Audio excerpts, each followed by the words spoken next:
who else was there? Okay, if we didn't get Bieniemy and we didn't get Saleh, those are the two guys that it's could have had Saleh. They didn't like Saleh. He would have walked here. I have that on good authority from one of his best friends that he grew up with. He wanted to come here. He would have come here over the Jets. The Lions had no interest. In the entire list of everyone that was out there, Arthur Smith, Bieniemy, I didn't want Arthur Smith. I'm not saying he was my first pick. Yeah. I would have taken him over PC Principal. Other than, See, I wouldn't have. I didn't want Arthur Smith. Like, take away Derrick Henry from that offense, and you're the offensive coordinator. What the hell are they? That's fair. But what do you like about Dan Campbell, who's a tight ends coach? Well, also assistant head coach. You keep eliminating that from the bullshit. Rod Marinelli had the assistant head coach title in Tampa. It means nothing. Okay, It's something you give to someone as a pat I can play the McVay card. McVay was a tight ends coach before he became one of the greatest offensive minds to ever grace the NFL. Like, and you got to give these guys a chance. I mean, they spent time in the game. The thing with Campbell is he already has head coach experience sucking.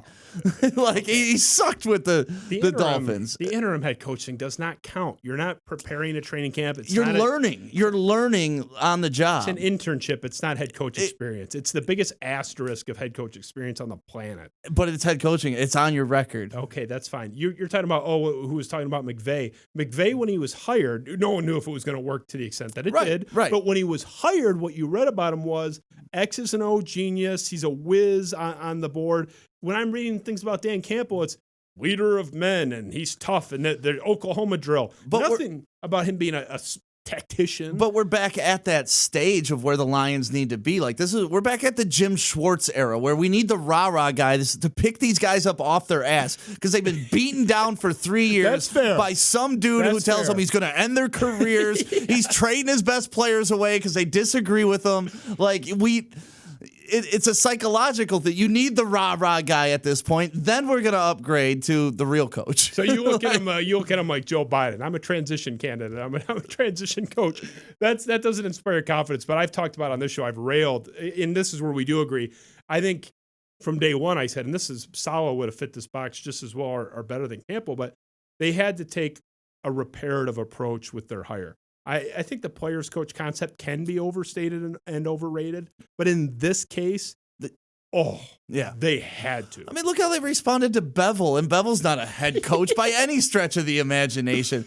Like, but he's like, I'm going to let them play with their hair on fire. We're going to have fun. And they're like, hell yeah, coach, let's do it. On the heels of Matt Patricia. I mean, exactly. Mr. yelling at reporters for not sitting up straight, never showing up on time to his own damn meetings. Like, he was such a piece of trash to everybody that you need the guy that's like, let's just play football, guys. Smash them in the mouth. I'm a big, and hopefully Campbell picked up a lot from, Peyton and instills it. I mean, he's already they named the DC. They're bringing their defensive back coach from the Saints.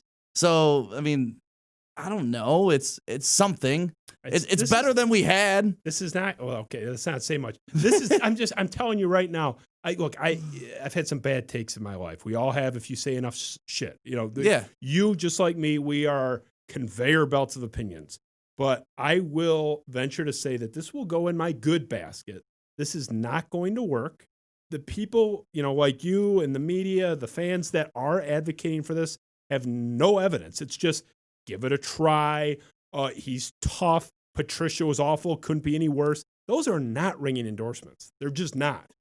You're giving me nothing to work with. But that's the case with any new coach. That's not true. It's we true. Just talked about Sean McVay. Yeah, and before that, you just said people didn't know if that was going to work out. And there you go. No, but here's the difference. Here's the difference, though.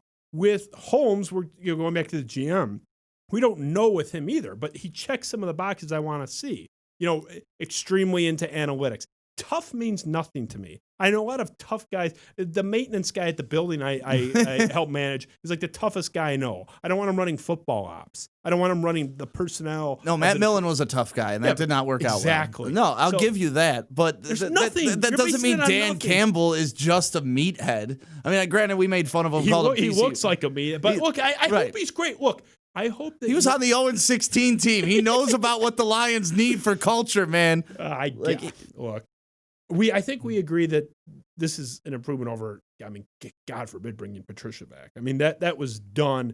And we had Kyle Menke from MLive in our last show before you. And I mean, he was talking about, I asked him point blank, I said, was this gone for Matt Patricia in year one? Was it too far gone? Was he too toxic in that first year? Kyle's around that team every day, covers it professionally. His position was Patricia just nuked it in year one. Year two and then three. When he made them practice outside for an indoor game, that's when he lost them. For no reason. Well, that's when you lose pros. Right. It's like, we'll do anything for you. We'll run through walls for you, coach, if it makes sense. Exactly. And it didn't make sense. No. And calling, Darius, what did he say? Like, don't suck. Was it Fitzgerald or Hopkins? I think it was Hopkins. Yeah, because he paid him a compliment on Twitter or on Instagram. Patricia was such a boob, man. I just, this Campbell thing, look, I always say this with any Lions analysis, criticism, however you want to phrase it. I hope I'm wrong. I'm dying to be wrong. If you come back here a year from now, 2 years from now, and you want to laugh in my face, look, they're 11-5. That's great. I will take it. I will bathe in your criticism. I just get the shower out and shower me with the criticism. But I don't buy it.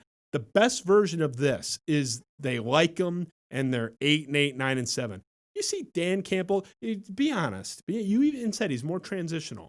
Do you see Dan Campbell, obviously not next year, but year 2, year 3, year 4, if it gets there, you see this guy going 12-4 and ending the 30-year history, the 30-year streak of them never winning this division? He's not that guy. He's the wrong guy. I mean, a lot has to happen for that to say. Like we're in a transition period. We can acknowledge that with Stafford, right? That's right. So, like, we can agree that he's kind of a transition coach. I don't think he will, but damn if he does. I mean, I'd be happy for it. So I think he's got a better chance of going 12-4 than 4-12. You're a smart guy, and you're not giving me anything, and that's the point. What is there to give you? There's nothing. Exactly. There's nothing. But that's the point.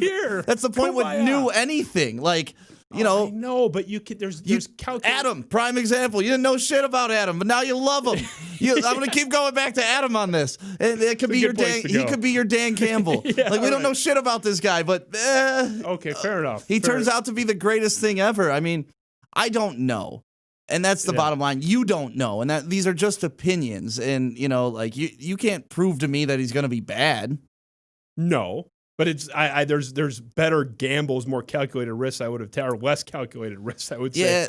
Yeah, I would have loved Saleh. Like that was my guy. Let's be honest. That was my guy. I would have loved Saleh, but we didn't get him, and so they didn't want him, and that's a key distinction. If you wanted Saleh and he was enamored with the Jets ownership group, which he'd be the first one, but that's fine. I can sleep at night with that. What I can't sleep with is a guy that I think was clearly more qualified, clearly a better option. And we chose to go in a different direction. And that's not my perception. That is inside information. I don't have all. Well, we've talked about it on this show. I am very friendly with one of his best friends. If this were 97-1, they'd be playing the siren. I have I have a lot of baseball and hockey contacts. I have almost nothing in the NFL except Robert Saleh contacts. He would have walked here. He wanted to be here. The Lions did not want him. And why do you think they didn't want him? They didn't like the interview. They were in that kid from Houston that wasn't a fake blog. I talked about it with Burkett and Kyle too. I think it was on the show with Kyle we were talking about. I can't remember. We spoke for like 2 hours after a cut, but we talked about that. It's not they didn't buy that he interviewed poorly. He just didn't wow them. That was the percent. Burkett actually is pretty well connected with the Lions organization and that ownership group. Right. It wasn't that the guy in Texas kind of phrased it like he just interviewed poorly. That wasn't really the case from my understanding, but they were enamored with Campbell, which is fine. That's great. It's their team, but I'm not going to sit here and you have this guy who's dying to come here, who's more qualified, who has actually coordinated a unit to exceptional results and standards with no healthy players. Endorsed by Richard Sherman. Richard Sherman, who hates everything. Right. Yeah, it's like I think it's a mistake, and I think we're going to learn the hard way that it was a mistake. Before you go to another tab, please like, subscribe, and follow for more clips and highlights. Good? Okay. See, beautiful. That's a natural at work.